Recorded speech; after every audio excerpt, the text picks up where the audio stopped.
va s'en jeter un petit. Ah, vous êtes là? C'est le Beaujolais nouveau, hein? À votre santé. Il faut dire à boire sans modération, sinon on se retrouve en prison, donc voilà, c'est fait. Bon, je vais pas faire de commentaires. Parlons cinéma, si vous le voulez bien. Je voulais vous dire 2-3 choses. Vous avez vu ce petit clin d'œil à James Bond dans mon petit générique.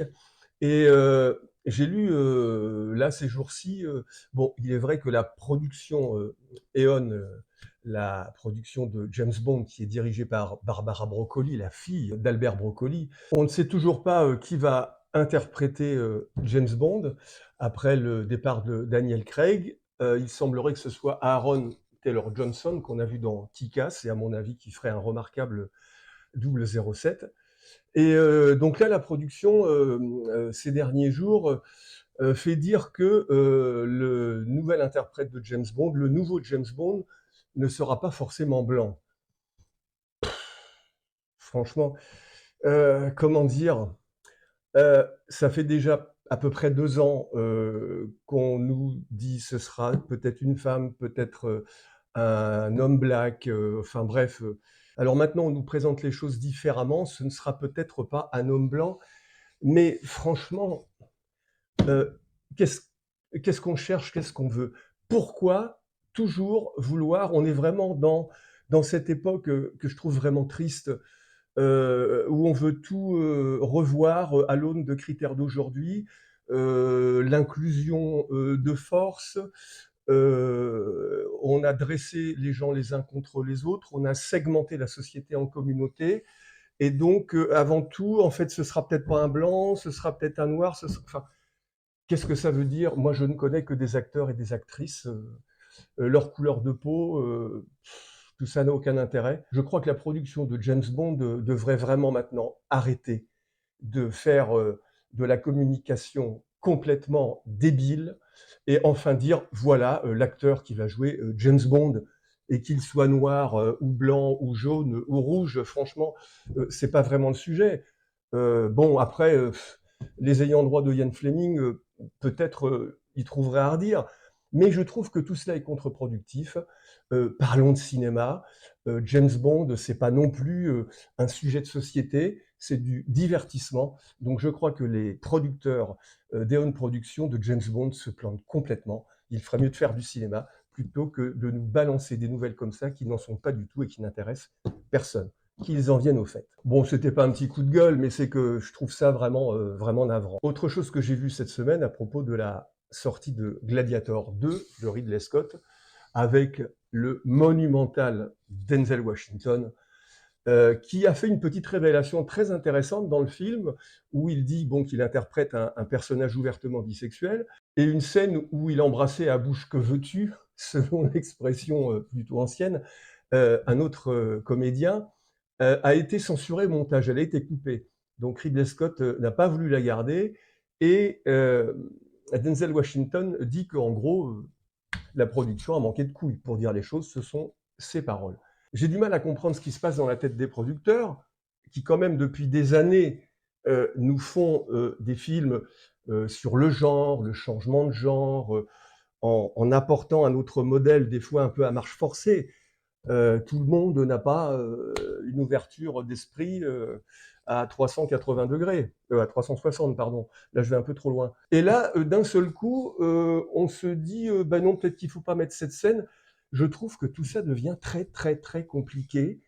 Je trouve que le cinéma se pose beaucoup trop de questions et perd un peu le nord. Alors évidemment, le cinéma, c'est le reflet de la société. Mais que ce soit James Bond ou Gladiator, on n'est pas dans le film à thèse, ce n'est pas une étude de la vie des mineurs de fond ou ce qu'il en reste dans le nord de la France. Euh, il s'agit de faire un film à péplum, un film d'espionnage. Arrêtons de se prendre la tête avec des sujets qui n'en sont pas et qui ne servent qu'à une chose, c'est à dresser les gens les uns contre les autres, à faire le buzz, puisque de toute façon, il n'y a que ça qui compte, mais le résultat est encore là, tout à fait contre-productif. Ça serait peut-être le moment d'atterrir, je ne sais pas. Bon, un petit coup de pour faire passer la nouvelle. Ouais. On va rester un peu dans le même sujet quand même en parlant cinéma. Le pauvre Claude Lelouch s'est fait un peu taper sur les doigts. Il a été invité sur plusieurs plateaux de télévision pour parler de la sortie de son film finalement. Et il a eu des paroles un peu, des paroles de son âge, quoi, quand il dit que les femmes mariées devraient remercier les maîtresses, etc., etc. On lui est tombé dessus à bras raccourcis. Il a été obligé de s'excuser. Vous savez, c'est un peu comme au Japon, quand on oblige les gens à s'excuser, on leur fout la honte devant tout le monde. Je crois qu'on en est aussi arrivé là. On oublie que c'est un monsieur de 86 ans qui a une vision de la société qui est certainement dépassée. Mais une fois de plus, c'est comme voir le passé avec les yeux d'aujourd'hui. C'est amusant de voir comment ces commentateurs, ces gens qui lui sont tombés dessus, qui bien sûr parlent de bienveillance à longueur de temps, finalement dans leurs actes et dans leurs commentaires, n'en montrent pas beaucoup. Voilà, donc je crois que franchement Claude Lelouch, on aura mieux fait de le laisser tranquille et puis bon, voilà, c'est pas bien grave, il a tué personne. Des paroles malheureuses, ça arrive à tout le monde et je crois qu'on a fait un mauvais procès à Claude Lelouch, qui franchement mérite beaucoup mieux que ça. Et puis aussi, je voudrais vous dire que, bon, ce n'est pas un film, mais les séries maintenant, c'est comme des films. J'ai vu peut-être vous aussi la série de Canal+, La Maison, avec Lambert Wilson. Et franchement, Lambert Wilson, quel comédien extraordinaire. Il n'arrête pas de tourner. Il sort tout le temps de sa zone de confort, comme on dit, puisqu'il incarne des personnages qui sont très loin de lui, comme De Gaulle, le commandant Cousteau. Mais là, dans La Maison, donc il joue le rôle d'un grand créateur en haute couture. Il est remarquable.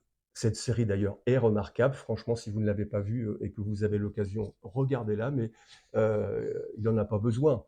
Mais je voulais dire tout le bien que je pensais de Lambert Wilson, qui en vieillissant était déjà très bon, mais c'est vraiment un acteur merveilleux et qui fait croire à tous ces personnages. Alors on attend impatiemment la suite de cette série, La Maison. Bon ben le bar de l'entracte, c'est un peu le café du commerce, on y dit beaucoup de choses. Alors il y a un chat qui se balade, là vous inquiétez pas. Ce chat ne boit pas, je précise. Et je voulais vous dire, ouais, vous annoncer que le prochain numéro de ma série sur le cinéma sera consacré à Michel Serrault, qui est un acteur, c'est un monstre sacré. Et pour vous mettre en appétit, je vous propose de regarder un petit extrait de ce film de Bertrand Blier, Les Acteurs, qui a été tourné en 2000. Et vous allez voir que dans cette scène, Michel Serrault est en très bonne compagnie. Pourtant, il n'est pas de bonne humeur. Tiens, par exemple, en ce moment, je me marre.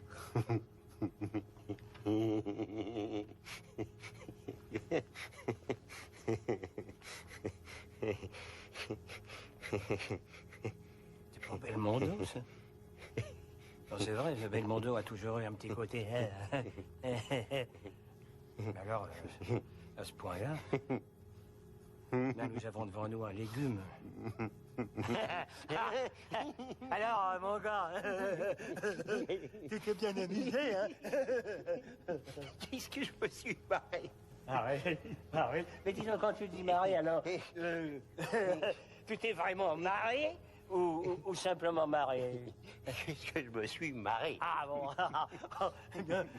t'as bien fait d'en profiter, mon pote, parce que maintenant, la rigolade, je crois que c'est bien terminé. Que je me suis marré. Ah oui. Alors, remarque, moi aussi, si je regarde en arrière, je me suis pas mal fendu la gueule. Hein.